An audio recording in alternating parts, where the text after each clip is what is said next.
La yaftinannakumus syaitan. Ini peringatan Allah kepada kita semua. Jangan sampai syaitan menipu kalian lagi. Kama akhraja abawaikum minal jannah. Sebagaimana dia telah berhasil mengeluarkan kedua orang tua kalian, Adam dan istrinya Hawa, dari surga. Yanzi'u anhuma libasahuma liyuriyahuma sawatihima. Yang akhirnya membuat baju keduanya terlepas. Kata ulama tafsir, godaan syaitan yang pertama, bagaimana orang terbiasa terbuka auratnya sehingga menggoda orang lain. Sebagaimana digodanya ayah kita dan ibu kita dulu. Innahu yarakum huwa wa qabilu min haitsu la tarawnahum. Sesungguhnya dia, iblis itu sama pengikut-pengikutnya melihat kalian yang kalian tidak bisa lihat mereka. Kita nggak bisa lihat iblis, tidak bisa lihat syaitan, tapi mereka bisa lihat kita. Di sekitar kita mereka ada. Inna ja'alna syayatina awliya'a lilladzina la yu'minun. Dan kami jadikan orang-orang atau syaitan-syaitan pemimpin dan teman-teman orang-orang yang tidak mau beriman. Jadi ayat-ayat yang panjang lebar tadi teman-teman sekalian, mohon maaf ini agak panjang tadi saya bacakan, karena memang di situ inti yang kita ingin jelaskan. Kalau ayat kita manusia pertama pernah lihat malaikat, pernah lihat iblis, tahu iblis itu musuh, tapi pernah melakukan pelanggaran. Dan Adam alaihissalam pada saat itu taubat kepada Allah. Dan Allah sudah bongkar siapa itu syaitan, disuruh jadikan sebagai musuh. Tahu musuh teman-teman? Kalau saya lagi pegang pedang, syaitan lagi pegang pedang, musuh saya lagi pegang pedang di medan perang, saya harus berhati-hati menangkis serangan atau menyerang. Kalau saya diam, diserang tidak nangkis, saya akan dibunuh. Syaitan akan selalu berusaha, targetnya adalah menyesatkan, membunuh manusia. Kalau kita lepas misalnya daerah-daerah terbuka sedikit, dibelah sama dia nggak akan coret, dia akan tusuk, berusaha supaya kita mati. Orang dibuat dosa, begitu buat dosa, dibuat putus asa supaya bunuh dirilah dia sampai mati. Bagaimana syaitan bisa membunuh anak Adam ini? Memang sudah itu targetnya iblis. Dan iblis ini teman-teman sama dengan Adam. Sekarang kita ini semua anak cucunya Adam. Iblis punya anak cucu sebanyak ini. Kerjanya disesatkan oleh iblis supaya menyesatkan anak Adam. Selalu mereka lakukan itu teman-teman sekalian. Maka Allah mengingatkan kepada kita dengan hati-hati sekali. Ingat, jangan jadikan syaitan itu sebagai teman-teman kalian. Dan perlu teman-teman tahu, jin ini lebih banyak jumlahnya dari manusia ya. Lebih banyak. Iblis tadi yang kita sedang bahas, salah satu dari golongan jin. Jadi ada jin-jin yang lain. Allah ceritakan dalam surah jin khusus. Surah nomor 72 bicara masalah itu. 18 ayat pertama, itu Allah menceritakan tentang masalah adanya jin-jin beriman. Jadi di alam jin ada jihad, ada dakwah. Tetapi kepada syaitan, dan syaitan ini golongan fasik dan golongan kafir dari jin. Ada jin mukmin, ada jin fasik, ada jin kafir, sama manusia. Ada manusia beriman, ini yang beriman manusia, dan jin yang beriman tidak akan interaksi. Kalau golongan fasik dari manusia dan golongan kafir, fasik maksudnya muslim tapi masih banyak dosanya. Di alam jin juga ada jin fasik, muslim tapi banyak dosanya, dan ada kafir. Di alam jin, fasik sama kafir ini namanya syaitan. Jadi semua syaitan pasti jin, tidak semua jin itu syaitan. Bisa ditangkap ini ya? Oke. Ini pemahamannya. Nah, syaitan ini dipimpin oleh iblis. Jadi iblis bukan raja jin, tapi raja syaitan. Teman-teman sekalian, semua syaitan kita disuruh jadikan musuh. Kalau datang, diusir. Kalau kita ganggu syaitan, atau syaitan ganggu kita, kalau kita diganggu oleh syaitan, maaf, bahasanya gini, kalau kita diganggu oleh syaitan, tadi saya keliru ucapinnya, kalau kita diganggu oleh syaitan, kita harus usir. A'udzu billahi minasyaitonir rajim. Mulai ada malas ibadah, mau buat dosa, mau buat zina, a'udzu billahi minasyaiton. Syaitan lagi datang digodain. Saya berlindung kepada Allah dari syaitan yang rajim. Rajim itu dirajam, teman-teman. Jadi kalau bahasa Indonesia terjemahan terkutuk itu sebenarnya kurang tepat itu. Tepatnya rajim itu adalah dirajam. Rajam itu malaikat ambil panah api dipanahin dia. Jadi kalau kita diganggu oleh syaitan, kita bilang a'udzubillahi minasyaitonir rajim. Itu Allah datangkan malaikat bunuh syaitan itu yang sedang goda kita. Dirajam dia, dilempar dengan panah-panah api. Seperti Allah bilang dalam surah Al-Mulk, wa ja'alnaha rujuman lisyayatin. Dan kami jadikan bintang-bintang itu sebagai panah-panah untuk mematikan syaitan-syaitan. Jadi nggak boleh berteman, nggak boleh menikah, nggak boleh interaksi, nggak boleh apa-apa. Mereka punya dimensi waktu yang berbeda. Tidak boleh lintas alam. Teman-teman, kita ini manusia. Manusia sudah Allah ciptakan makanan kita. Makanan kita inilah daging, ini ayam, ada sayur-sayuran, ada buah-buahan yang kelihatan depan mata. Yang manusia bisa cocok tanam, bisa ternak, itu makanan kita. Inilah kita, inilah baju kita. Inilah penglihatan kita yang kita bisa lihat. Inilah bangunan rumah kita dan masjid kita. Ini alam kita, teman-teman.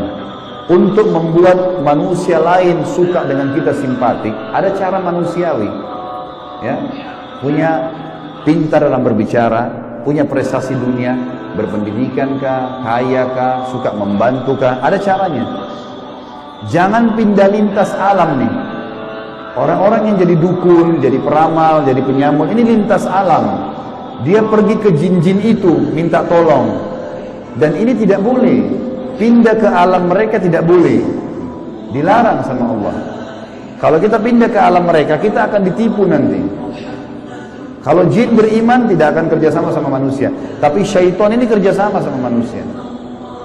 Ingat, kita pemimpin, garis bawahi kalimat ini. Jadi orang-orang yang jadi dukun itu, kalau mereka pergi ke bersemedi di gua, di pinggir pantai, manggil-manggil, wahai dewa, wahai penjaga ini, apalah di Indonesia, ini Roro Kidur lah, atau apa semua dipanggil, Gondoruo, tuyul.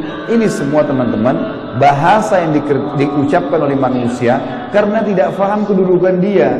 Dia kalau lagi bersemedi di situ, syaitan yang lewat di sekitar tempat itu muter-muter lihat, ini manusia, ini pemimpin saya ini. Nggak bisa, dia mengalahkan manusia, nggak bisa. Syaitan nggak bisa kalahin kita. Syaitan hanya bisa bisik saja, buat, jangan, gini, cuma begitu, nggak lebih daripada itu. Bapak Ibu sekarang waktu mau kesini tadi ke masjid, mungkin ada syaitan bisikin, jauh, keburu nggak ya, dapat tempat atau apalah. Tapi Bapak Ibu tetap jalan. Syaitannya mau buat apa? Nggak bisa buat apa-apa, cuma bisa bisik, jangan, gini, gitu, segala macam. Cuma itu, manusia kalau bantah, nggak bisa buat apa-apa dia. Nggak bisa syaitan menjelma cekik kita, enggak, kamu harus berzina. Ya? Syaitan cuma bisik, itu zina, itu perempuan, itu begini. Tapi kalau saya bilang enggak, saya nggak mau. Terus syaitannya buat apa? Nggak bisa buat apa-apa, lemah sekali. Allah bilang inna kaida syaitani kana dhaifa. Syaitan itu lemah sekali.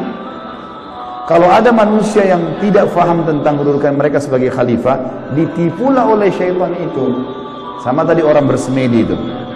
Sebenarnya teman-teman sekalian, di muka bumi ini yang mengatur kadar udara, oksigen yang kita hirup, populasi manusia, populasi hewan-hewan, kadar panas, udara, api, air, segala macam, ini ada malaikat-malaikat.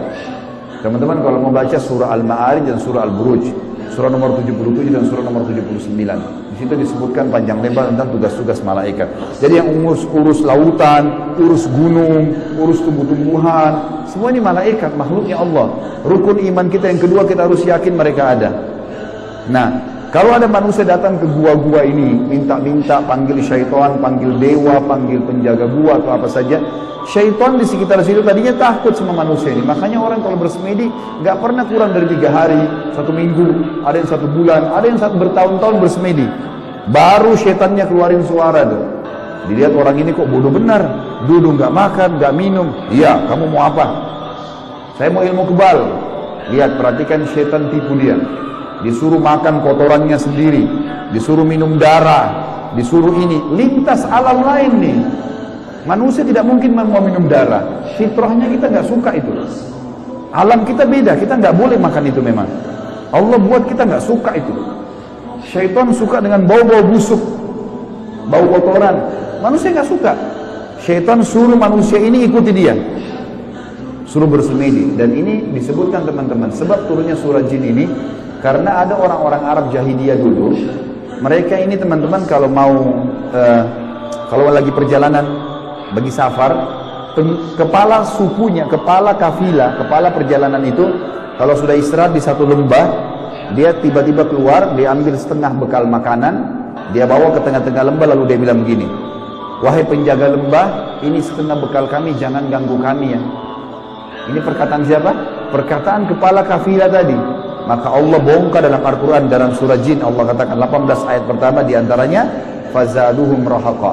Maka syaitan-syaitan di sekitar lembah itu semuanya makin mengerjai mereka, makin jadi tuh. Kalau ada satu kampung misalnya kayak di Indonesia ini paling banyak seperti itu.